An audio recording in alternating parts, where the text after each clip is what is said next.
The gods offered him immortality. He refused it, because his brother was still in the underworld. And so Zeus did the unthinkable. He split eternity in half. One brother would live among the stars, the other beneath the earth, trading places forever. Together they became a symbol so powerful it outlived their temples, their myths, and even their gods. They were called the Dioscuri, the divine twins of Greece, Castor and Polydefkis.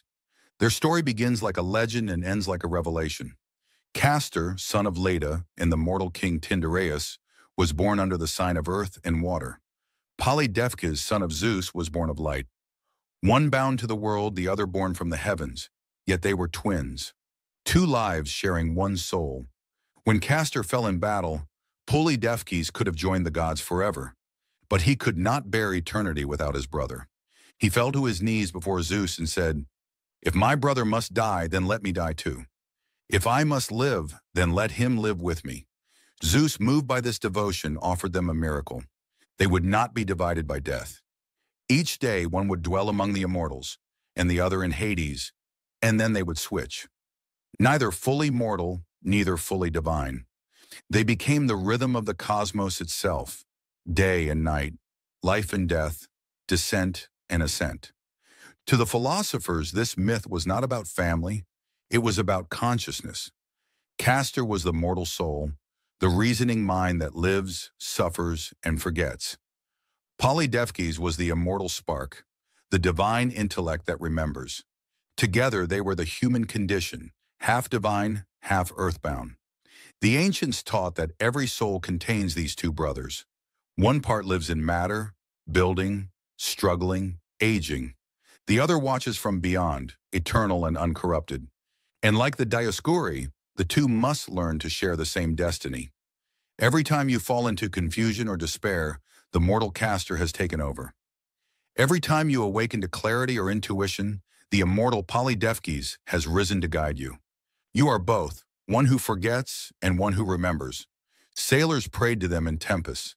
They said when the sea boiled and the mast cracked with lightning, two lights would appear, small flames dancing on the ship's ropes. They called them the stars of the Dioscuri. When those lights appeared, the storm would calm.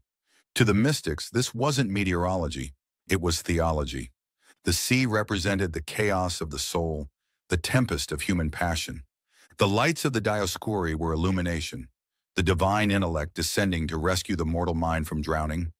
Even Poseidon, god of the deep, honored them as saviors of sailors because they embodied the law that knowledge always descends to save ignorance. Ancient texts call their bond devotion so pure that it bends the laws of nature. Their love became a symbol of absolute union, of the bridge between the finite and the infinite. In every philosophy that followed, Platonic, Stoic, Hermetic, the same idea survived. The soul must reconcile its two halves. The Dioscuri were the living proof that the divine and the human can coexist without annihilating each other. Their alternating lives mirrored the alternation of sleep and wakefulness, ignorance and wisdom, matter and spirit. They were not only twins, they were the pulse of reality. The old initiates even saw the truth in their names. Castor means the one who dwells near the waters, the embodied soul that lives by rivers and seas, the symbol of motion and emotion.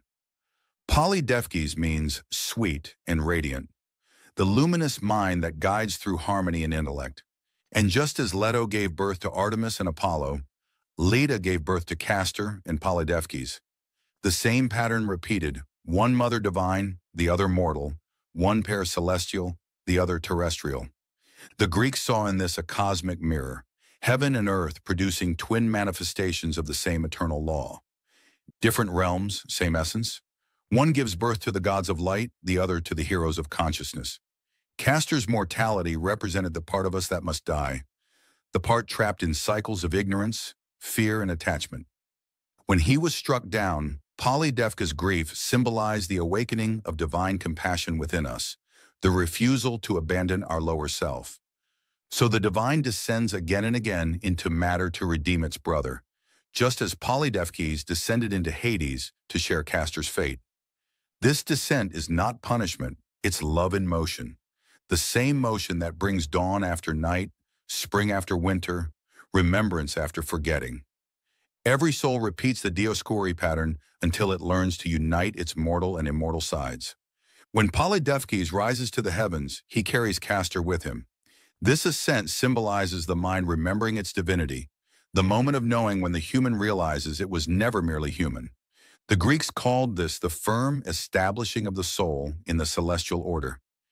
It is the stabilization of consciousness, the fixing of the twin stars in the sky.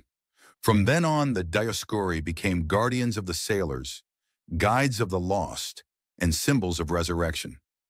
Because the mortal mind, Castor, and the divine mind, Polydefkis, finally found equilibrium, the perfect rhythm of descent and ascent, ignorance and knowledge, death and life. In the heavens they appear as Gemini, the twin constellation, two bright stars forever side by side. To the astrologers, these were not just celestial coordinates. They were proof that even in the cosmos, love conquers separation. Gemini became the sign of duality resolved, of minds that communicate across dimensions, of intelligence that bridges heaven and earth. Every thinker born under this sign carries the echo of their oath, to balance reason with faith, motion with stillness, mortality with memory. The light of Gemini is not singular, it is shared. One star burns for the living, the other for the dead, and together they form the eternal dialogue of existence. What the ancients tried to teach through the Dioscuri myth was simple but terrifying. You will live in two worlds until you make them one. You are both mortal and immortal, human and divine. Half of you forgets, half of you remembers. The divine half descends into darkness again and again until the mortal half is ready to rise. That's why the philosophers said, man is the bridge that unites heaven and earth. Every cycle of pain and clarity, every storm and calm, is the same rhythm as the twins. The goal of life is not to escape the mortal half, but to harmonize it with the immortal, so the soul can shine as one undivided light. The Greeks did not write myths to entertain. They wrote manuals for awakening, and the story of the Dioscuri was their final lesson. Love is stronger than death. Consciousness is twofold until it remembers itself, and every human carries within them a Castor who dies and a Polydefkis who refuses to let him stay dead. So when you fall, remember, your divine twin will return for you. When you rise, do not forget the part of you still wandering in the dark. For enlightenment is not escape, it is reunion. The ancients looked to the sky and saw two stars shining side by side.